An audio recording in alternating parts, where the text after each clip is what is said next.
Hai semua, apa kabar? Welcome back to IG Live Talk Kebun Rizky bersama saya Rizky Situngkir. Kali ini kita acaranya sangat spesial, mulainya malam hari karena topik kita sangat menarik. Tapi sebelumnya teman-teman, apa kabar? Semoga semua aman dan sehat dalam lindungan yang Maha Kuasa. Dan jangan lupa pakai masker dan jaga jarak kalau memang harus pergi. Oke, wah pembicaranya sudah datang nih. Oke, kita sambut pembukaannya. Waiting for Dr. Andri. Wah.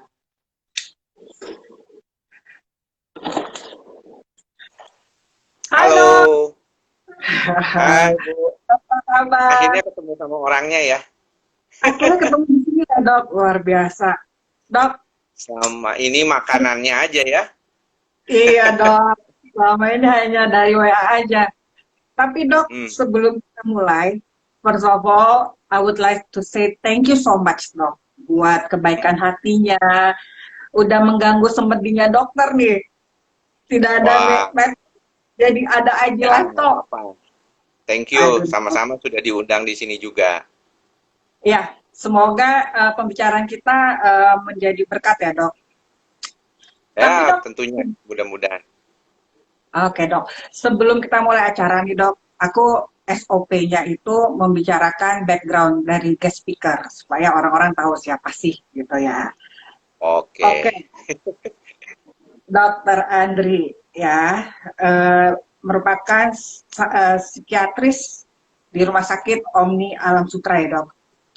Betul. Background pendidikannya adalah FKUI Kedokteran Umum lulus tahun 2003 dan FKUI Spesialis Kedokteran Jiwa lulus tahun 2008.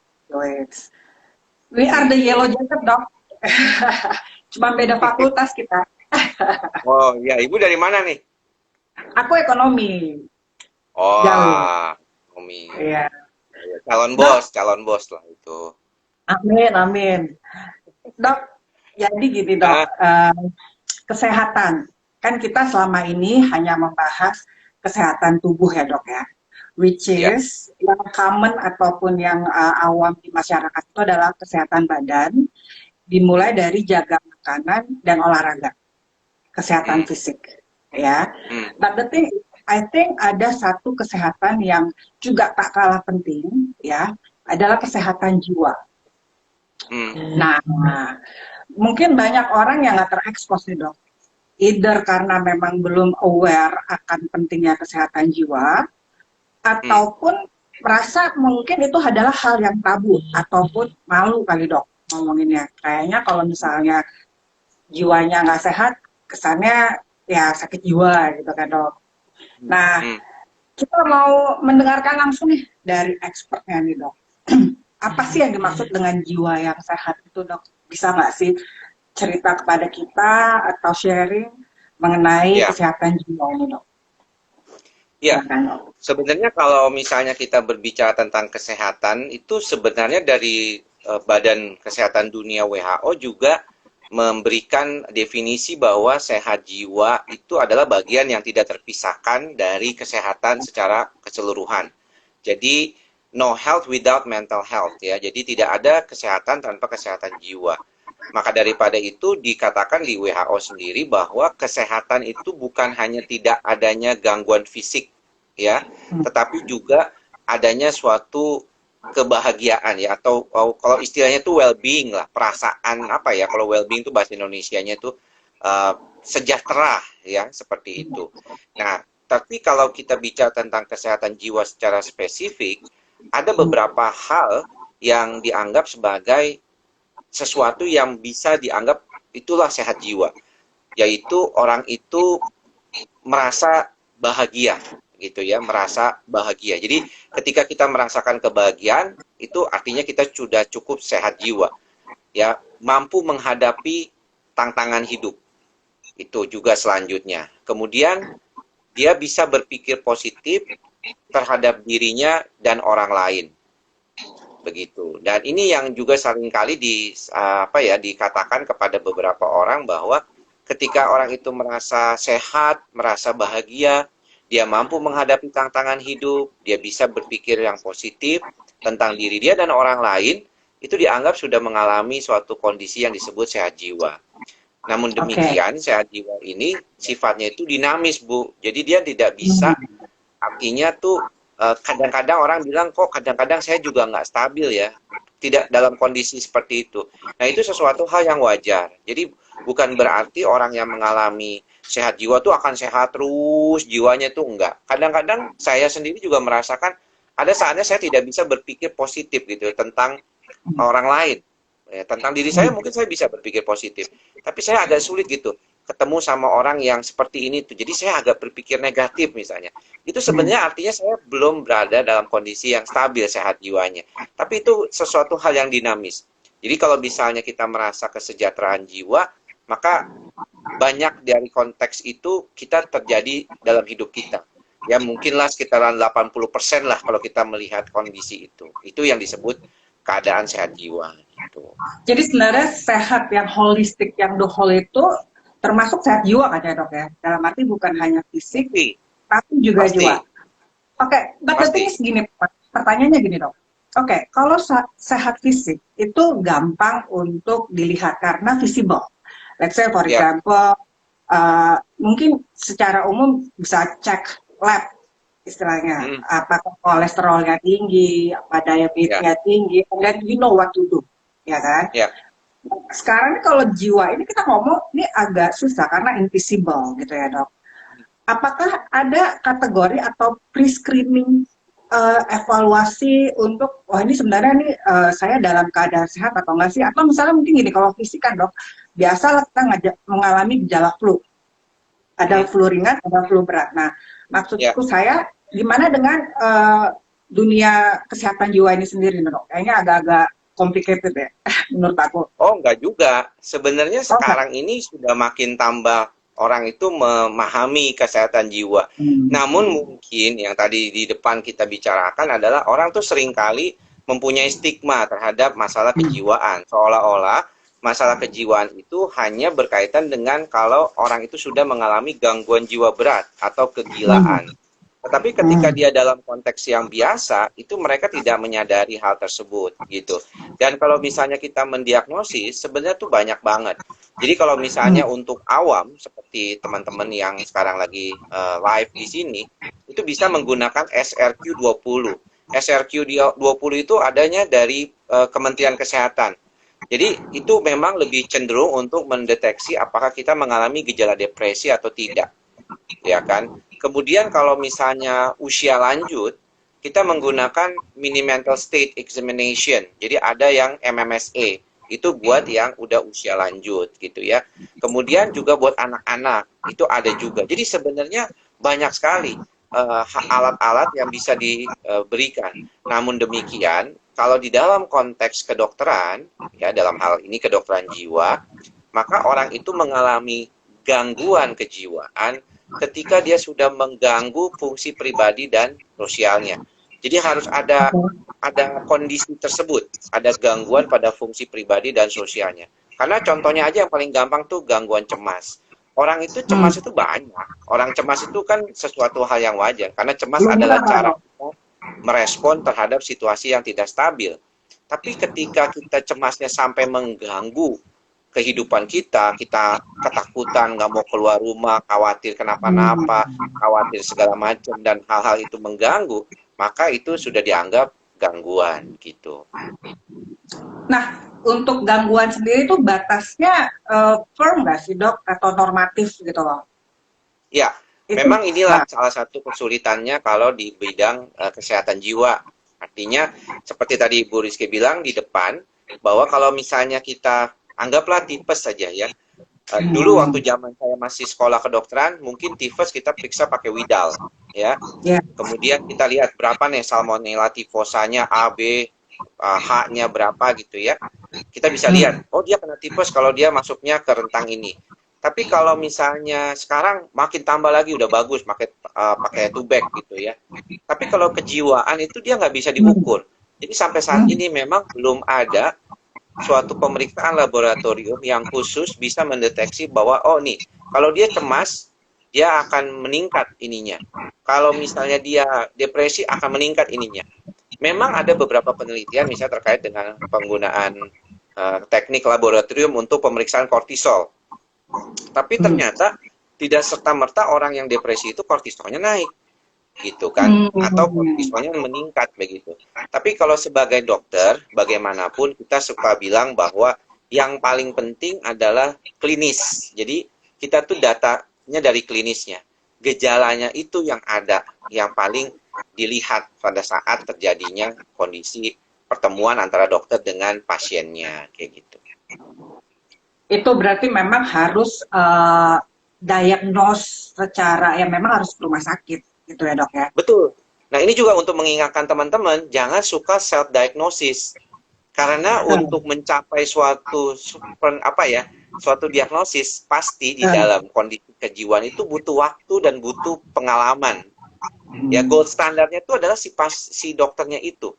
Jadi walaupun kita punya buku rujukan yang kita bilang itu DSM 5, PPDGJ, ICD 11 sekarang, itu tetap kita harus wawancara klinis. Jadi nggak boleh misalnya kita baca buku nih atau baca Google ya, di googling terus kayaknya gue depresi nih, depresi mayor. Nggak bisa begitu. Nggak bisa self diagnosis begitu. Anda harus datang. Tapi alat screening bisa, kayak tadi saya bilang, Kementerian Kesehatan menerjemahkan SRQ-20 itu bisa sebagai alat screening, tapi nggak bisa sebagai alat diagnosis sendiri. Kemudian udah dia beli obat di marketplace gitu ya, ngobatin sendiri, ya nggak bisa kayak gitu. Itu yang membedakannya sebenarnya salah satunya.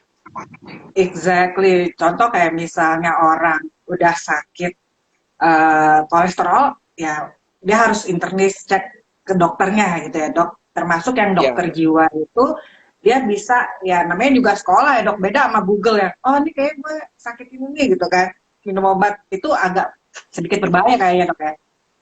Ya, karena self diagnosis kadang-kadang menurut saya gini Bu, daripada saat saya lulus 2008 dari kedokteran jiwa, sekarang itu orang tuh makin tambah aware dengan masalah kejiwaan. Saya lihat betapa banyaknya orang-orang yang sudah mulai mau promosi kesehatan jiwa. Orang-orang yang mengalami gangguan kejiwaan pun, anak-anak muda, anak-anak milenial, itu banyak yang open sekarang ya. Mereka declare mereka mengalami gangguan kejiwaan dan kemudian mereka menceritakan pengalamannya sebagai seorang penyintas atau survivor di bidang kesehatan jiwa tersebut. Namun kita jangan sampai selalu, kadang-kadang saya bilang jangan sampai self-diagnosis, karena khawatirnya adalah kita cuma sampai segitu aja gitu. Jadi sampai diagnosis, tapi kemudian kita tidak menterapi, melakukan upaya untuk membantu diri kita menjadi orang yang lebih baik lagi. Ini yang menjadi problem, atau menyebabkan labeling. Oh ini terstigma, oh iya nih, gua nih sakit jiwa nih, coba nih, lu harusnya lu empati dong sama gue. Jangan kita menggunakan hal-hal seperti ini untuk menjudge orang, tapi juga untuk tidak melabel diri sendiri, sehingga akhirnya menjadi orang yang seolah-olah tidak bisa ngapa-ngapain lagi ke depannya. Itu hal yang penting harus diperhatikan. Dan tentu kalau misalnya ke dokter, itu juga dikasih obat kali dok ya? Tidak selalu. Oh tidak selalu? Ya, karena kalau misalnya untuk kasus-kasus gangguan kejiwaan, tidak semua orang itu perlu pengobatan dengan obat. Ya, ada beberapa kasus yang memang berat harus dengan pengobatan, ya misalnya gangguan jiwa seperti schizophrenia, bipolar, ya depresi dengan gangguan yang berat. Tapi ada beberapa yang bisa tanpa obat. Jadi dengan psikoterapi itu bisa juga. Dok, kalau boleh nanya nih mungkin supaya kita lebih ngerti ya, itu penyakit jiwa atau gangguan jiwa itu apa aja sih dok? Aku tahu widespread banget gitu ya, spektrumnya mulai dari kecemasan sampai schizophrenia gitu kan, madness. Gitu. Kalau untuk melihat berapa banyak diagnosisnya, ada lebih dari 300 diagnostik gangguan kejiwaan. Tapi kalau misalnya dulu, waktu zaman sekitaran tahun 80-an sampai 90-an, itu dibagi menjadi dua, yaitu yang psikotik dan non-psikotik. Jadi penyakit kejiwaan, sekarang istilahnya bukan mental illness, tapi lebih ke mental disorder atau gangguan kejiwaan. Itu dibagi dua, yaitu yang psikotik dan non-psikotik. Jadi yang mengalami gangguan penilaian realita dan yang tidak mengalami gangguan penilaian realita. Yang mengalami Oke. gangguan penilaian realita ini apa aja? Misalnya schizofrenia, gangguan waham, gangguan Hmm. psikotik akibat pemakaian zat, seperti misalnya pakai Hmm. sabu-sabu atau ganja, kemudian dia mengalami halusinasi atau waham atau delusi, itu masuknya ke sini. Nah, yang cemas, kemudian depresi, Hmm. psikosomatik, dia masuknya yang ke non-psikotik. Jadi, yang bukan mengalami Oke. gangguan penilaian realita. Nah, bedanya apa tuh yang penilaian Hmm. realitanya terganggu dengan yang tidak terganggu? Gampangnya adalah kalau yang realitanya terganggu seperti schizofrenia, dia ada waham dan halusinasi. Jadi dia tidak Oke. bisa membedakan mana yang nyata, mana yang tidak nyata. Seperti itu. Oke. Oke, so basically bedakan antara dia terganggu nggak realitanya gitu ya dok ya, secara garis Ya, besar gitu ya. betul. Gangguan jiwa. Kalau misalnya masih hanya masalah cemas, nervous, atau mungkin depresi ini menarik untuk dibahas nih dok. Hmm. Cuman aku mau nanya nih dok, apa sih penyebabnya such kind of mental disorder itu? Kalau Order, misalnya ya. fisik kan, fisik jelas misalnya nggak makan Ya, salah atau nggak ya. olahraga. Nah, kalau mental gimana dok? Ya, makanya kenapa kita tidak bilang penyakit?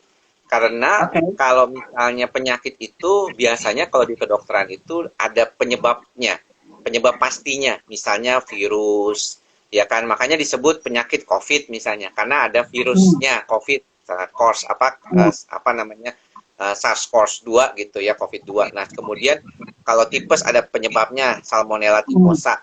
Kalau misalnya penyebab pastinya dari seorang yang mengalami gangguan kejiwaan itu tidak ada. Yang ada Oke. makanya terjadi gangguan fungsi sistem saraf pusat. Mengapa orang yang mengalami depresi itu bisa terjadi karena misalnya kehilangan seseorang. Tapi apakah Oke. semua orang yang kehilangan seseorang itu mengalami depresi? Enggak juga. Hmm. Ya kan? Hmm. Jadi kita bisa melihat bahwa kalau ditanya penyebab depresi ini gara-gara putus cinta. Tapi kan Hmm. kita balik tanya, apakah semua orang yang putus cinta itu mengalami depresi? Tidak juga. Hmm. Kenapa Hmm. bisa ada orang yang bisa cemas sekali ketika dia berada di dalam lingkungan misalnya jalan tol, dia takut nyetir. Tapi yang lainnya Hmm. kok nggak kenapa-napa. Kalau dia trauma, ada yang bisa langsung baik, Betul. ada yang tidak. Betul. Makanya ini Ah, berbeda. Makanya kalau oke. dibilang secara umum gangguan kejiwaan itu sifatnya penyebabnya itu biopsikososial. Jadi ada sisi dari biologi atau bawaan dari orang tersebut, kemudian psikologi di dalam hal ini adalah perkembangan jiwanya, perkembangan psikologisnya, dan juga sosial dalam hal ini lingkungannya. Itu yang Oke. membedakan satu sama lainnya. Itu juga ada faktor genetik berarti dok ya? Kalau ada yang Ada, faktor genetik. ada, Oke. ada. Makanya kalau kita melihat ada orang-orang tertentu yang cenderung lebih cemas daripada yang Hmm. lainnya. Ada kan kita Betul. teman kita, nggak usah teman kita lah, anak-anak kita aja Hmm. kadang-kadang kita bisa lihat ketika dia sedang mengerjakan PR atau tugas sekolah, ada yang cuek banget ya, kayaknya Iya, iya, iya, bodo iya. amat gitu Cowok ya. biasanya. Tapi ada yang sangat, aduh kayaknya tuh kepikiran Iya, iya. harus selesai, harus perfect. Itu saja bisa membedakan. Padahal ibunya sama, bapaknya sama. Iya. Iya. Genetiknya bisa berbeda. Karena kan apa yang terdapat dari apa yang bapak genetik itu nggak segampang kayak A tambah B jadi C gitu kan, tapi sangat rumit sehingga kadang-kadang kalau kita melihat secara jauh ini juga sedang dipelajari di ilmu kedokteran jiwa, eh, faktor bawaan genetik ini sangat menentukan. Makanya ada orang yang kok dia strong, leadershipnya bagus, tapi ada yang Iya. kok kayaknya loyo banget nggak bisa ngapa-ngapainnya. Itu juga yang membedakan, ada faktor genetik bawaan orang tersebut gitu. I see. Jadi everybody unique gitu ya dok ya. Maksudnya Betul. respon seseorang terhadap masalah ataupun Ya. apa itu carry on mungkin ya. Atau ada juga mungkin faktor dari sosial misalnya. Ya kan dok ya. Ya. Itulah makanya kenapa kalau kita berbicara masalah gangguan kejiwaan, kalau Hmm. konteksnya di klinis, itu ketemunya sama dokter jiwa seperti saya itu di rumah sakit, oh jelas pasien. Tapi sebenarnya Hmm. masalah kejiwaan itu luas banget. Ya, Betul. luas banget. Orang nggak mematuhi prinsip protokol kesehatan pada masa pandemi sekarang ini aja, Iya, iya, kita iya. melihat ini adalah masalah kesehatan jiwa nih. Masalah di Betul mana dok. orang tidak bisa mematuhi. Kenapa dia nggak Hmm. mematuhi? Karena tidak Hmm. ada sense of urgency, tidak ada Betul. sense of crisis. Kenapa dia tidak bisa ada sense of crisis? Karena mungkin dia tidak ada perkembangan yang berkaitan dengan itu. Atau orang kita itu masih di dalam konteks reward and punishment. Kalau ada reward, dia mau melakukan sesuatu, kalau dihukum, baru dia mau. Jadi kalau cuma dihimbau, pakai masker, jaga jarak, Nggak dihimbau-himbau bisa. doang, nggak bisa. Tapi dihukum. Harus Kalau nggak pakai masker, kena denda dulu kan dok. 500.000. Singapura kan Kena bisa dulu. begitu. Iya, di Singapura waktu itu ada orang makan siang keluar kalau waktu dia ada break time-nya namanya jam 12 dia harus tutup, setelah jam 1 dia harus masuk semua, nggak boleh ada yang di jalan. Ada yang ketinggalan beli makanan, didenda kalau nggak salah $10.000. Bayangkan itu makan siang mahal sekali kan jadinya karena dia nggak bisa Iya. disiplin. Kalau di sini nggak mau protes, makanya hal-hal kayak begini aja sebenarnya masalah kejiwaan itu ada di dalam masyarakat. Makanya ada hal-hal yang berkaitan dengan konteks masyarakat yang sebenarnya tuh banyak mengalami masalah kejiwaan, tetapi ya tidak dianggap sebagai masalah kejiwaan karena mungkin konteksnya dokter jiwa kayak saya itu kan di praktek klinis biasa gitu kayaknya. Ini menarik ya dok. Apa ya artinya mungkin budaya atau pendidikan itu juga mempengaruhi development dari mental kali ya dok ya. Saya Ya, melihat misalnya kayak Singapura sama Indonesia gitu kan. Tapi ya again mungkin itu belum maksudnya belum kategori bahwa klinis kali. Tapi dari ya, situ juga kita lihat ya dok ya. ya, karena masalah kesehatan jiwa yang tadi saya bilang, kalau kita bicara di klinis, ya kita bicara gangguan jiwa, depresi, Betul. cemas, ya kan? Tapi kalau kita bicara secara luas, kesehatan jiwa itu bisa masalah perilaku sehat, perilaku masyarakat. Mengapa kita misalnya perlu influencer? Misalnya contoh nih, Hmm, kenapa yang lagi hmm, rame diomong, kenapa kita perlu betul betul. influencer? Karena Hmm, orang yang lebih tinggi tingkatannya daripada kita, atau artis, orang-orang yang seperti pemain sepak bola, itu kita akan cenderung lebih cepat meniru daripada orang biasa yang bukan siapa-siapa, oke. ya kan? Atau secara konteks, anak-anak muda, misalnya yang umurnya 20-an, akan lebih mudah meniru orang-orang yang seusia dia, bukan bapak Hmm, mamanya. Jadi bapak mamanya hmm, kalau ngomongin apa-apa, mungkin dia nggak bisa dengar. Tapi kalau betul anak betul. muda lain, umur 20-an juga, itu bisa dengar. Itu adalah Hmm, konteks di dalam terapi perilaku itu. Kalau di ilmu oke. kedokteran jiwa, kita mempelajarinya sebagai ilmu perilaku. Jadi orang itu nggak segampang itu ngomong terkait dengan apa yang mau disampaikannya. Makanya kan kenapa Oke. misalnya kalau kita menyampaikan sesuatu juga kita perlu point of pointnya itu kita harus tahu. Dan kemudian sasaran kitanya siapa. Mungkin kalau Hmm, misalnya sasaran anak muda, jangan si Andri yang ngomong gitu. Mungkin yang umurnya hmm, 20-an. Si Andre yang umurnya 40-an ini kayaknya cocoknya buat ngomong sama yang ibu-ibu. Misalnya, kayak gitu. hmm, Jadi itu hmm. bisa konteksnya berbeda kayaknya. I see, I see. Dok, tapi mau nanya juga nih dok, untuk kesehatan jiwa ya, Hmm. itu ada nggak efek atau faktor asupan juga dok? Makanan, ada nggak korelasinya antara makanan Ya, dengan kesehatan jiwa? ya. Belakangan ini sebenarnya banyak kita mempelajari tentang hal-hal yang berkaitan dengan makanan, ya, yang berhubungan dengan masalah kesehatan jiwa. Oke. Terutama kalau misalnya konteksnya kita membawanya ke ilmu kedokteran psikosomatik. Hmm. Ya, karena di dalam ilmu kedokteran psikosomatik, depression itu consider as a inflammation disease. Jadi Oke. di dalam konteks Gastrik ya? kedokteran psikosomatik, depresi itu dianggap penyakit peradangan gitu ya, penyakit inflamasi. Nah, penyakit Hmm. inflamasi ini kan akan banyak kita nantinya berhubungan dengan misalnya gula, ya Hmm. gula. Kalau kadar gulanya tinggi, itu akan terjadi masalah. Begitu. Hmm. Kemudian juga obesitas, kegemukan, itu juga akan Hmm. menjadi problem, ya kan? Kemudian juga asupan-asupan natrium, kalium, kalsium, ini akan sangat berhubungan nanti dengan gangguan kecemasan biasanya. Ya karena kalium itu kalau kurang kalium, dia biasanya akan lebih gampang jantungnya berdebar-debar. Kalau dia kurang Oke. kalsium, dia lebih seringkali terjadi kecemasan karena ototnya kaku atau dalam tanda kutip ototnya tuh kejang gitu ya, seringkali mengalami kekakuan begitu. I Jadi see. apalagi vitamin D ya sekarang belakangan sumber vitamin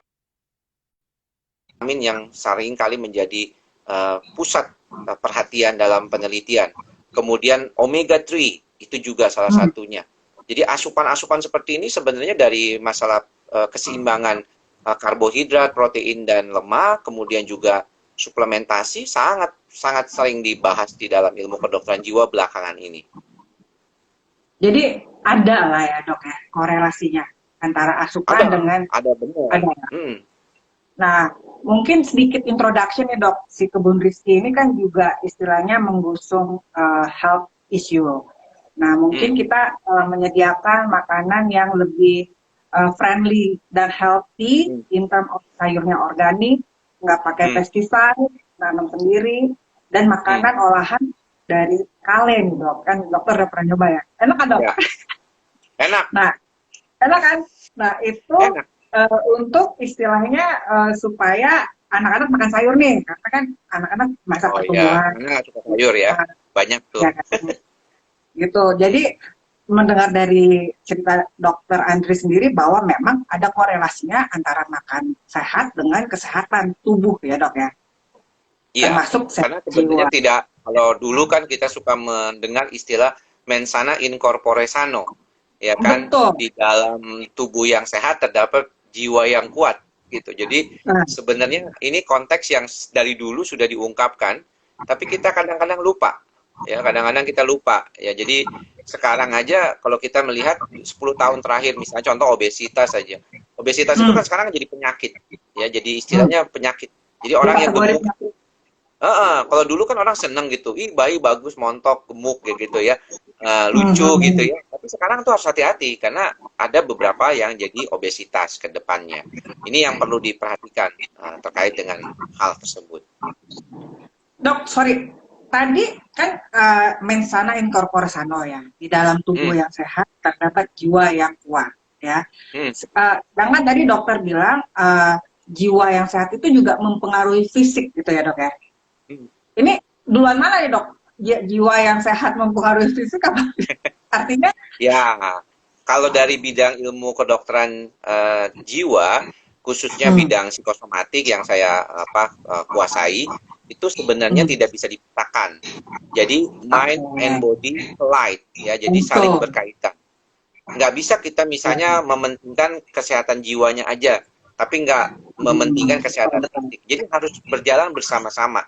Makanya saya suka mesen sama teman-teman saya di YouTube channel saya di Andri Psikosomatik, jangan cuma mikirin bagaimana mentalnya, tapi fisiknya juga dijaga. Lihat pola makannya, lihat pola hidupnya, pola tidurnya gimana, ya olahraga enggak. Jadi jangan sampai kita lupa gitu, seolah-olah aduh gimana ngatasin cemas, ngatasin depresi, tapi kita enggak ngatasin sebenarnya sumber yang berkaitan dengan bagaimana mencapai kejiwaan yang baik gitu, yaitu menjaga kesehatan fisik gitu.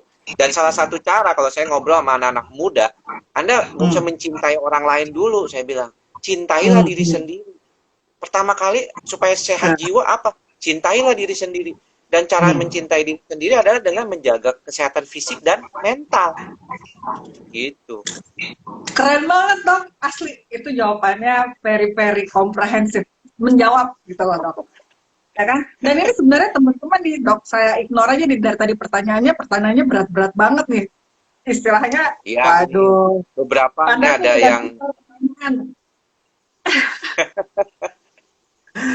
Dok, ya, kan dokter bilang tentang depresi ya. Sekarang ini masa COVID. Ya, COVID itu menghantam semuanya deh. Ya, baik tua muda kayak sederhana segala macam. Ini termasuk bikin jadi sakit jiwa gak semua orang? Maksudnya gangguan, maksudnya mental disorder, kecemasan, anxiety, hopeless, apa yang akan terjadi, ketemu. Sesuatu yang tiba-tiba dan tidak terduga seperti ini itu memang luar biasa. Ya, COVID ini sudah begitu banyak membuat kita itu jadi berubah gitu ya. Perilaku kita berubah, kondisi kehidupan kita berubah. Dan yang menjadi permasalahannya saat ini adalah kita sepertinya sudah tidak bisa berencana terlalu jauh.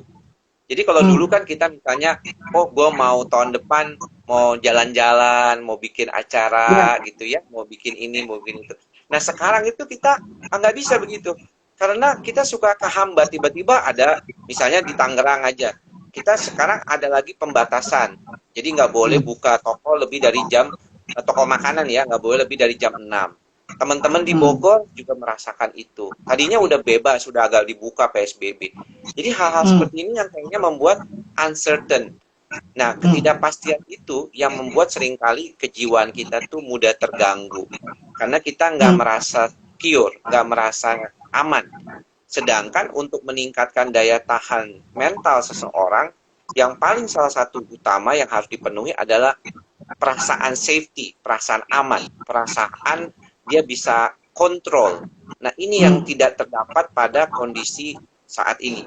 Jadi di pandemi ini, semakin kita bisa mengontrol situasi, maka akan semakin kita tahan terhadap stres. Tapi kalau kita agak susah mengontrol situasi kita, maka kemungkinan stres akan lebih tinggi. Itu yang menjadi problem saat ini. Itu jadi tinggal tergantung berpulang pada teman-teman aja dah sekarang.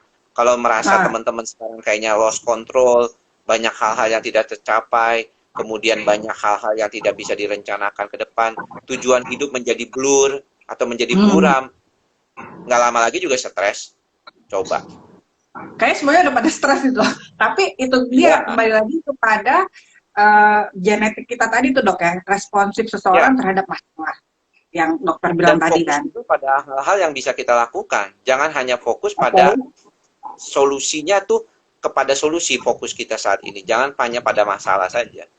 Gitu. Jadi kalau misalnya saya merasakan harusnya saya stop dulu gitu, kita harus stop dulu gitu, istirahat dulu mungkin, take a break gitu ya untuk melihat kembali, atau misalnya kita harus melihat dulu gimana nih, apakah kita sudah merasa burn out, kayak ada kelelahan atau tidak gitu. Itu yang perlu kita belajar sekarang ini untuk lebih aware sama diri kita. Jadi dok, kalau misalnya nih dengan keadaan misalnya previous ada mental disorder, ya kan, and then you go to consult atau ke psikiatris untuk berobat, gitu ya. Itu diharapkan resultnya ada korektif ya dok, atau perbaikan, gimana dok? Iya, kalau misalnya orang itu sudah sampai tahapan mengalami gangguan, artinya sudah terganggu fungsi pribadi dan sosialnya, maka memang sebaiknya disarankan datang ke dokter, ya, ke dokter jiwa. Kalau misalnya memang sangat mengganggu sekali sampai dia itu nggak bisa mengendalikan, maka sebaiknya segera datang ke dokter jiwa. Nah, dokter jiwa itu ada dua pilihan, dia bisa pakai terapi obat dan non obat.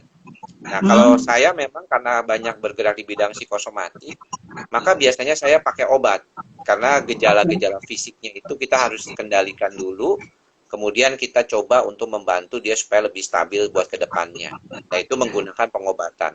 Tapi seringkali saya kalau ngobrol, misalnya seperti sekarang ini, kemudian juga di YouTube channel saya gitu ya, saya selalu bilang, yang paling penting selain juga obat, juga bagaimana kita bisa menyadari kondisi diri kita dan belajar untuk kira-kira apa sebenarnya yang bisa kita lakukan. Contohnya aja misalnya gangguan cemas. Gangguan cemas itu akibat aktivitas amigdala atau pusat rasa cemas di otak kita yang berlebihan. Dan itu disebabkan karena kondisi di sistem saraf pusat kita yang kelebihan beban. Kenapa? Ya karena stres atau situasi kondisi beban yang tidak bisa di-coping atau diadaptasi. Nah, itu yang akhirnya kemudian akan menyebabkan kalau makin lama makin gak terkontrol, jadilah dia gangguan kecemasan. Jadi bisa aja dia mengalami panic attack berulang tanpa sebab seperti itu. Lalu kalau misalnya kita berkaitan dengan bagaimana terapinya ke depan, pertama kita kurangi dulu gejala-gejala itu, ngademin sistem sarafnya itu. Kemudian baru setelah itu si orang itu berlatih bagaimana supaya dia tidak menjadi stres kembali atau bebannya datang kembali. I see. Itu bedanya dengan self terapi ya dok, self diagnosis istilahnya. Ya, kalau ada pada kondisi yang ringan, sebenarnya orang itu bisa belajar. Banyak kok, kita sudah punya self-help book itu kan membantu juga ya untuk orang itu belajar, misalnya mengenali, oh kayaknya aku nih udah agak sedikit kurang nyaman nih hidupku nih. Nah coba aku mengolah pikiran. Kayak nggak heran nih teman-teman kan banyak yang sekarang pada naik sepeda gitu ya. Dulunya kan Ya, nggak pada naik sepeda gitu ya. Kenapa? Mungkin ya. karena ingin mencari cara bagaimana ya bisa lebih rileks. Karena keluar kemana-mana susah. Apa yang bisa dilakukan? Ya udah deh ngutak-ngatik sepeda gitu ya. Oke. Semuanya jadi pada naik sepeda gitu. Tapi jangan lupa tetap menjaga protokol kesehatannya. Ya karena jangan-jangan Hmm. habis naik sepeda terus ngobrol-ngobrol kongko-kongko Lupa pakai masker. buka masker di mana di coffee shop tanpa memperhatikan jarak. Nah, ini juga penting juga sebenarnya. Jadi banyak hal-hal sebenarnya manusia itu selalu dari zaman dulu itu berupaya untuk keluar dari situasi sulit. Jadi krisis itu sebenarnya membuat manusia itu mempunyai cara untuk bisa Hmm. beradaptasi gitu selalu tuh. Manusia tuh memang manusia itu makhluk yang unik gitu karena dia punya prefrontal cortexnya tuh aktif kayak binatang. Gitu. Jadi kita tuh berkreasi pinter kita tuh bisa bikin ini, bisa bikin itu. Dulu mana ada Instagram, tahu-tahu ada Betul, Instagram sekarang kayak gitu betul. kan. Itu kan berarti manusia itu unik. Jadi begitu juga dalam mengatasi stres. Namun yang Hmm. sering manusia lupa adalah semakin modern manusia itu distraksinya makin banyak. Jadi hal-hal yang dipikirinnya dia tuh makin banyak tanpa sebab, begitu banyak informasi yang masuk, akhirnya tuh otak tuh nggak tahan. Padahal otak kita tuh nggak beda-beda banget berkembangnya daripada waktu zaman manusia purba Hmm. gitu. Iya, Dulu kan urusannya lebih simpel. Kalau sekarang urusannya ribet begitu. Jadi ada ribet. sesuatu yang mempermudah manusia, tapi kadang-kadang malah jadi mempersulit dia gitu. Jadi kita yang harus Betul. belajar untuk bagaimana beradaptasi juga gitu. Jangan yang dikendalikan sama teknologi, tapi kitanya yang mengendalikan teknologi kayak gitu. At the end of the day tetap adaptasi ya dok ya. Dalam arti changes is certain gitu. Jadi ya flexibility atau apa menyikapi suatu perubahan itu juga mempengaruhi level of stress kali ya dok ya. Ya, Bahwa memang kemampuan orang beradaptasi kan juga ya. termasuk tadi bagaimana dia bisa menjadi sehat jiwa ketika dia bisa berpikir positif dan dia mampu menghadapi tantangan hidup. Nah, mampu Hmm. menghadapi tantangan hidup sebagai salah satu syarat dari sehat jiwa adalah mampu untuk beradaptasi kan. Jadi kalau dia Yes. tidak beradaptasi dengan baik, artinya dia ada kesulitan kemampuan untuk menghadapi situasinya. Lalu bagaimana kalau orang itu biar mudah beradaptasi? Sederhanakan hidupnya. Ya jangan bikin Hmm. ribet hidup kita gitu. Jadi itu yang paling penting. Ya itu yang kadang-kadang orang lupa. Jadi orang sekarang tuh seneng gitu, sibuk Hmm. gitu ya. Besok saya berbicara Hmm. sama teman-teman anak-anak Hmm. Unair ya, mahasiswa Hmm. Unair tentang hustle work, ya hustle Hmm. culture gitu. Dimana orang Hmm. sekarang tuh uh, sibuk gitu, pokoknya berasa sibuk banget gitu. Ya Hmm. jadi Hmm. nggak bisa apa merasa kayaknya kurang gitu waktunya. Nah, padahal lucu gitu. Saya selalu ingat apa kata Dalai Lama. Beliau bilang bahwa kita seringkali bekerja keras untuk mencari uang, melupakan kesehatan kita, tapi kemudian setelah kita punya uang, kita akhirnya uang itu kita pakai buat mengobati sakit kita gitu. Pengobatan. Jadi buat apa gitu ya sebenarnya kan? Ya itu Dok, makanya. oke, ini ada pertanyaan menarik nih dok. Dari tadi, aduh, banyak banget yang nanya nih kayaknya pada kesempatan konsultasi nih dok. Tapi gini dok, tadi ada satu saya lihat ya, this is really interesting. Apakah penyimpangan seksual nih atau LGBT itu Hmm. termasuk penyakit jiwa dok? Gimana dok? Nah, Keren banget nih kalau pertanyaannya. biasa teman-teman tuh banyak yang tahu bahwa saya itu cukup dekat dengan kalangan teman-teman LGBT gitu. Oke. Jadi dari sejak tahun 2016 memang saya mensupport mereka terutama di bidang kejiwaannya mereka gitu ya. Bahwa sebenarnya kalau untuk konteks mereka lesbian atau gay atau bisexual gitu ya, sebenarnya itu adalah orientasi seksual. Jadi itu hanya keragaman seksualitas. Jadi bukan Oke. merupakan gangguan kejiwaan ya. Oke. Jadi di dalam buku pedoman diagnosis gangguan kejiwaannya di Indonesia maupun di luar negeri itu homoseksual itu bukan gangguan kejiwaan, ya Oke. lesbian maupun gay itu bukan gangguan jiwa. Tapi banyak orang yang mengalami gangguan jiwa itu adalah lesbian dan homoseksual itu karena memang keadaannya konteksnya itu di dalam tekanan ataupun misalnya keadaan yang tidak Hmm. misalnya tidak bisa mereka kan nggak bisa ngomong apa adanya gitu kan selalu mencoba mencoba menutupi lah kondisinya kalau mau declare sekarang di Indonesia mana bisa gitu ya saya ini homoseksual agak sulit. Ya ada sih, saya lihat ada beberapa. Nah, kalau transgender memang di Indonesia masih dianggap di dalam PPDGJ itu masih dianggap sebagai gangguan kejiwaan. Tapi kalau Oke. di Amerika, di negara-negara Eropa sudah dianggap sebagai sesuatu hal yang ya bisa terjadi ya sebagai kondisi sesuatu keragaman seksualitas itu. Jadi spektrumnya beda gitu ya, Dok? Ya, jadi kalau menurut saya, buat saya sih yang paling penting gini, kalau orang itu mengalami gangguan jiwa, itu nggak dipandang dari segala macamnya. Siapapun bisa mengalami gangguan jiwa. Dia Hmm. mau heteroseksual, dia mau homoseksual, dia mau agama apapun, tua muda, semuanya bisa mengalami gangguan kejiwaan. Dan sebagai dokter, sebagai penolong, ya kita membantu konteksnya pada kondisi gangguan kejiwaannya gitu. Dok, sorry, aku remindernya udah 40 menit tuh, Dok.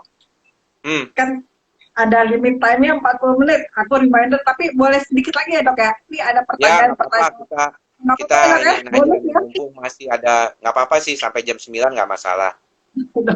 Dok, nih ya pertanyaan. Tadi dokter ada mention tentang religius, gitu kan? Hmm? Mungkin orang tuh masih kayak blur antara kecemasan yang dihadapi itu karena mungkin kurang beriman, kurang taat, gitu kan. Ada lah stigma-stigma atau kalau misalnya cemas segala macam, mana sih ini apa agama lo segala macam pendosa, nah gimana dok ya? Maksudnya untuk Ya, klarifikasi apa gimana ya gitu dok? ya. Gangguan kejiwaan itu kadang-kadang dianggap oleh sebagian orang adalah masalah karena kurang beriman ataupun mereka tidak punya kemampuan bersyukur gitu ya. Nah, itu Betul. sesuatu yang mungkin membuat stigma. Dan ini yang kadang-kadang membuat orang yang mengalami masalah kejiwaan jadi mengalami kekhawatiran ketika dia harus berkonsultasi ke profesional. Karena kalau misalnya dia ketahuan datang ke dokter jiwa atau ke psikolog, dia bilang, wah lu sampai ke dokter jiwa, lu kurang iman ya. Lu banyak bersyukur dah, lu bayang aja biar gangguan kejiwaan lu tuh hilang. Gangguan kejiwaan itu bukan berhubungan selalu dengan masalah mental yang berkaitan dengan kurang bersyukur atau lemah iman. Nggak ada hubungannya. Gangguan jiwa adalah gangguan medis, gangguan yang bisa dialami oleh siapapun.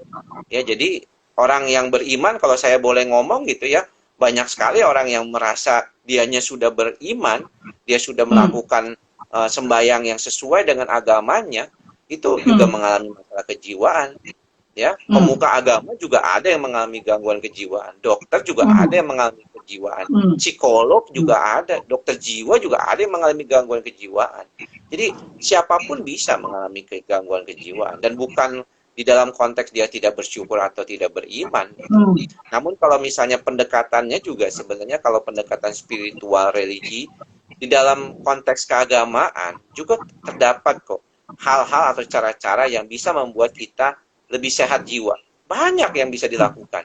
Menjalankan ajaran agama betul bisa membantu kita lebih sehat jiwanya. Betul, banyak. Tapi kita nggak boleh bilang bahwa kalau dia tidak sehat jiwa atau dia mengalami gangguan jiwa karena dia tidak menjalankan agamanya dengan baik. Tidak boleh begitu. Ya, konteksnya tuh harusnya dianggap ya, jadi kalau kita bilang dorongan spiritual atau terapi spiritual yang berkaitan dengan kondisi gangguan kejiwaan, boleh dok, boleh, silakan, tidak ada masalah.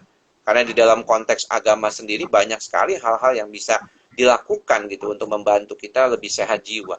Tapi jangan sekali-sekali menganggap bahwa orang yang mengalami masalah kejiwaan karena dia tidak menjalani agamanya dengan baik. Ini sesuatu hal yang berbeda konteks.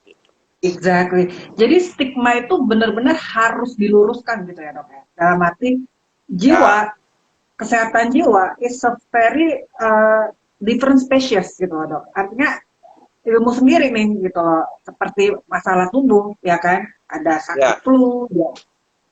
Intinya kalau misalnya kita mau jadi dokter, itu harus belajar ilmu psikiatri, ilmu kedokteran jiwa. Jadi dokter itu paham mengenai ilmu kejiwaan. Makanya saya suka sedih kalau ada dokter yang misalnya mengatakan bahwa jangan ke psikiater, ya kalau Hmm. mengalami masalah kejiwaan gitu. Itu Hmm. suka sedih. Hmm. Orang belajar di mana Hmm. dokternya, ya kan? Hmm. Kayak nggak pernah aja gitu. Saya ini dosen gitu ya, 12 tahun saya Hmm. menjadi dosen. Saya Hmm. mengajar kepada mahasiswa saya tentang ilmu kedokteran jiwa. Jadi kalau ada Hmm. dokter yang bilang, nggak usah ke psikiater, kalau gangguan jiwa mah berdoa aja, sembahyang aja. Iya, Saya iya. bingung ini dokter belajar ilmu kedokteran jiwanya waktu kedokteran tuh di mana gitu. Itu Apa mata kuliah jangan-jangan umum dia kali nggak dok. masuk kali bolos kali dia ya, begitu. Jadi suka sebel sama teman sejawatnya sebel gitu. Karena stigma itu Apalagi ada abangku kali di dok. kalangan kesehatan jiwa ada. Di kalangan dokter-dokter itu ada juga stigma, bukan cuma di kalangan masyarakat gitu. Itulah mengapa Di kita tetap kalangan dok, mengedukasi kan. di kalangan dokter aja kayak gitu dok ya, apalagi masyarakat umum gitu, Iya, betul. ya kan? Stigma yang paling Ah, besar itu sebenarnya kadang-kadang dari teman sejawat sendiri. Teman sejawat hmm. ini kadang-kadang yang membuat teman-teman atau pasien-pasien itu tidak mau datang ke dokter jiwa karena Hmm. takut. Takut. Hmm. Pertama dia ditakut-takutin. Oh, nanti lu dikasih obat, bikin ketergantungan, Hmm. ya kondisinya seperti itu. Kenapa saya juga Hmm. bisa dong bilang misalnya hati-hati lo ke dokter penyakit dalam nanti dikasih obat bikin Iya, ketergantungan. iya, Loh kalau dia iya, dia hipertensi, dia darah tinggi, iya, dia misalnya iya, memang kolesterolnya tinggi dan itu iya, berasal dari kondisi masalah di hatinya yang nggak bisa hanya dengan diet gitu ya, iya. dia tetap harus makan simvastatin misalnya sebagai obat salah satunya. Ya kita kan nggak bisa bilang dia ketergantungan, dia Hmm. membutuhkan pengobatan itu gitu. Wow, luar biasa karena gini dok. Even like yang tadi dokter, mungkin balik sedikit yang ke religius gitu ya. Maksudnya ada suatu case yang anaknya mungkin dokter tahu Rick Warren, ya bahkan sampai suicide karena Hmm. mental illness gitu kan. Dalam arti dia nggak pandang bulu yang tadi dokter bilang. Dan memang Hmm. ya kan artinya memang harus diobatin segala macam. Nah mungkin mungkin first of all mungkin kita perlu diedukasi juga kali dok ya. Mulai dari talk show atau apa bahwa yang namanya kesehatan jiwa itu is as important as kesehatan fisik dan yang tadi dokter bilang bahwa itu sama jiwa Ya. dan fisik dan ya kan dok dan it's okay untuk mengalami mental disorder kita katakan kayak gitu ya Hmm. dok dan go to the psychiatrist gitu kan dok. Hmm. Hmm. Iya, Keren itulah banget. mengapa sejak saya lulus tahun 2008 sebagai dokter jiwa, sebenarnya saya 2006 waktu masih pendidikan spesialis kedokteran jiwa tuh sudah mulai menulis. Menulis di Hmm. Suara Pembaruan untuk mengedukasi. Dulu sosial media tidak seperti sekarang, ya. Tapi Hmm. saya senang sih belakangan ini orang-orang tuh mulai tertarik untuk membicarakan masalah kejiwaan, bukan dalam konteks yang lebih hanya penyakit ya atau gangguan, tetapi konteks yang lebih luas seperti kondisi yang berkaitan dengan kesulitan untuk nyaman dalam keadaan itu. Dan ini yang paling penting untuk diperhatikan buat teman-teman semua gitu. Jadi gangguan kejiwaan bukan sesuatu yang sifatnya hanya kayaknya tuh bakalan kalau ada sesuatu tuh gimana banget gak bakalan bisa diperbaiki Hmm. lagi gitu ya. Tapi ini sesuatu yang bisa diperbaiki dan bisa dibuat orang itu menjadi pulih ya. Saya nggak pakai istilah sembuh karena kadang-kadang Hmm. orang nanya kan, dok kalau misalnya benar-benar bisa sembuh nggak sih dok? Sebenarnya kan itu kan tergantung dari kondisi kita juga. Karena latar belakang Iya. kepribadian kita akan berbeda-beda yang membuat kita akan menjadi orang yang berbeda pula kondisinya. Oh, betul. Dok, kalau misalnya kayak habits nih dok, misalnya ada orang yang tadi nervous, panic attack, atau mungkin ada kayak istilahnya OCD gitu ya dok ya. Itu juga termasuk mental disorder yang bisa dikorektif ya dok ya? Ya, OCD itu bagian dari gangguan kecemasan dulunya. Jadi obsessive Hmm. compulsive disorder di Hmm. apa ditandai dengan adanya pikiran obsesif dan perilaku Hmm. kompulsif atau berulang. Dan ini salah Oke. satu gangguan kejiwaan yang cukup sulit diobatin. Ya cukup Hmm. sulit diobatin karena dia mempunyai masalah juga di sistem saraf pusat yang agak sedikit rumit gitu ya.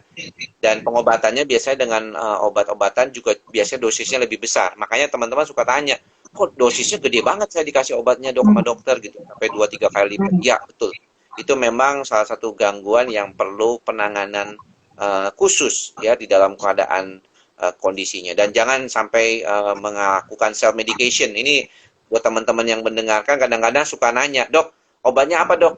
Dok, ini yang ini dikasihnya apa dok gitu. Suka nanya di YouTube juga begitu tuh. Dok, obatnya bisa dibeli nggak dok di apotek bebas gitu. Ya nggak begitulah gitu ya. Nah, ini juga Iya, iya. makanya seringkali kepengen bener sendiri-sendiri gitu ya. Bukan berartinya harus begitu sih. Oke dok. Waduh, udah tinggal 10 menit lagi. Dok, tapi tadi dokter mention tentang narkoba, ya kan? Salah satu yang merupakan Ya, mental disorder. Itu ya. narkoba itu kan mungkin ada efek kimia ya. Itu bisa damage uh, brain saraf atau mental disorder. Ya, Impactnya permanen atau gimana sih dok? banyak yang permanen. Guru saya pernah Hmm. bilang ya, bahwa guru saya pernah bilang bahwa kalau orang itu sudah mengalami suatu kecanduan dulu waktu itu masih zamannya putau ya atau heroin itu Hmm. sepertinya otaknya itu sudah occupied gitu ya. Jadi udah ke Oke. okupasi apa udah ketempelan lah sama zat itu dan agak susah untuk Hmm. menjadi biasa atau normal kembali. Ya, itu yang paling penting. Maka daripada itu saya sih saranin bahwa jangan pernah mencoba-cobalah narkoba. Kenapa? Sebabnya gini, banyak orang yang nanti akan bilang, namanya manusia ini makin lama makin pinter kan, termasuk Hmm. pinter ngeles juga gitu. Dia bilang gini, kalau misalnya saya kok kayak teman saya kayaknya sehat-sehat aja tuh dok, pakai narkoba, kayaknya seger-seger aja, habis Hmm. habis pakai juga nggak apa-apa. Oh iya, ada yang begitu.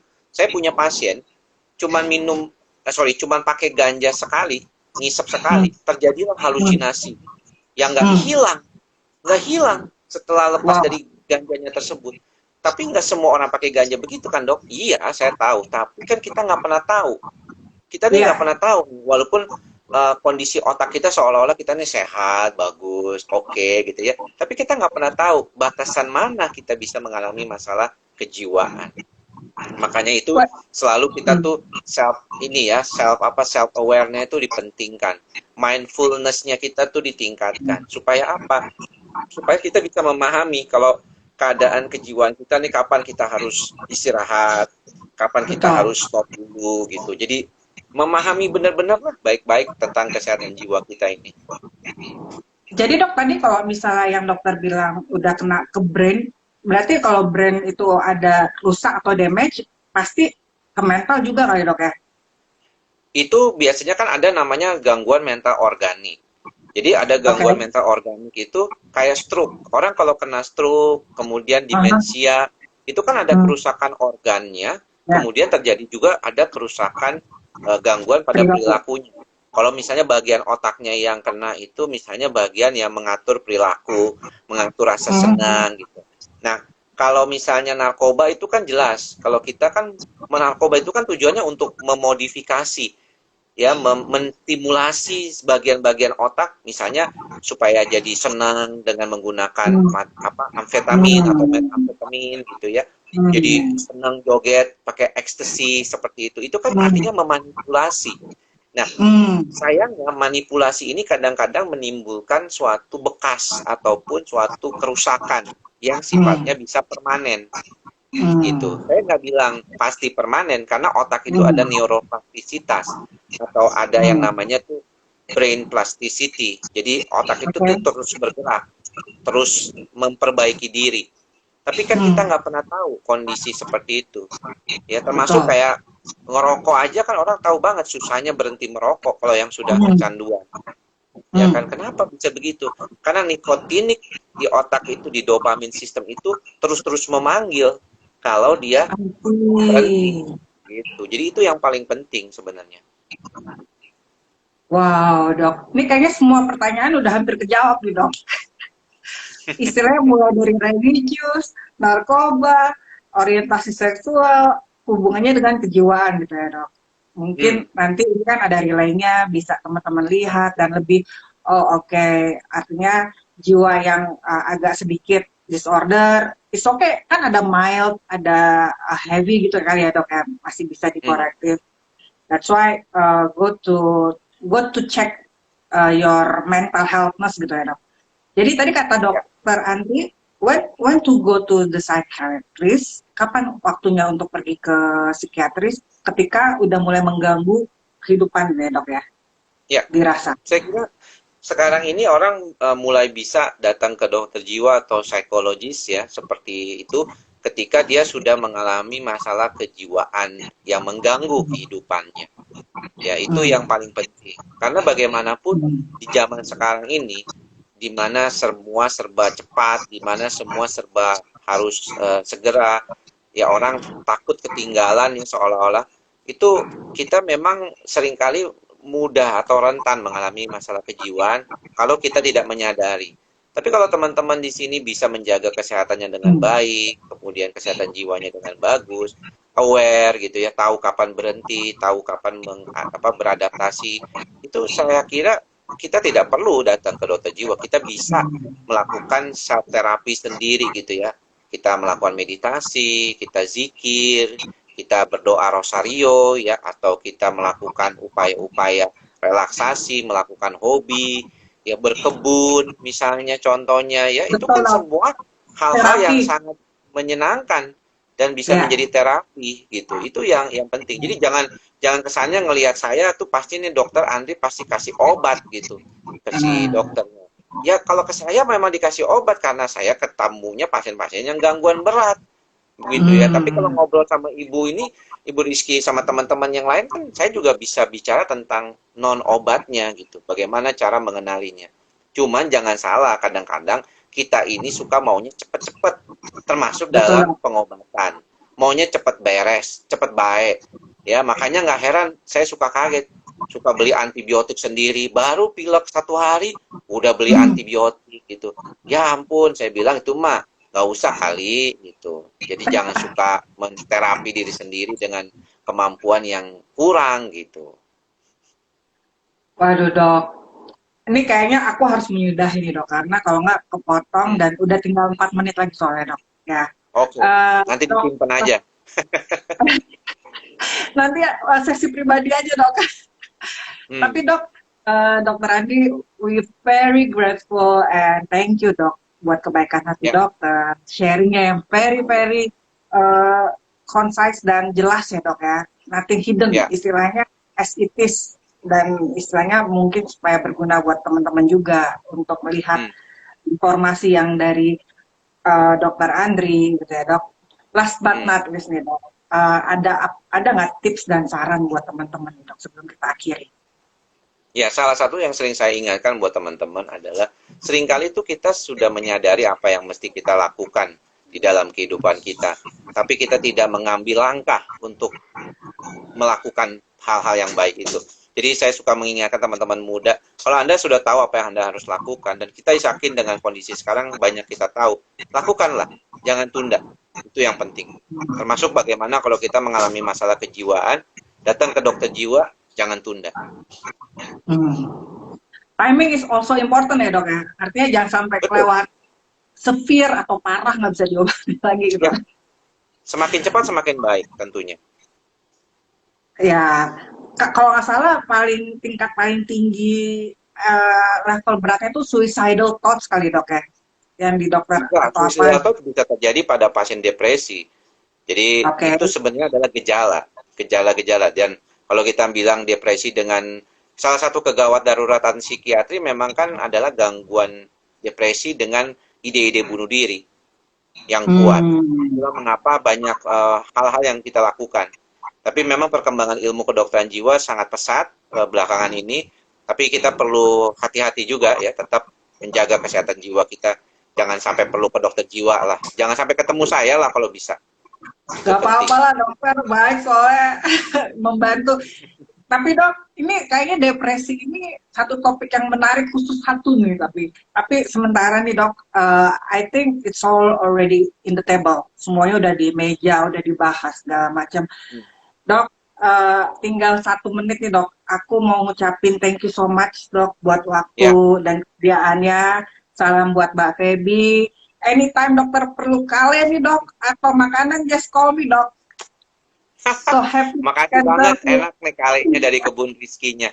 Ya Iya teman-teman dok. juga mungkin yang mau nyobain silakan tuh. Bisa di follow kebun Rizky. Thank you, Dok. Tinggal 20 menit.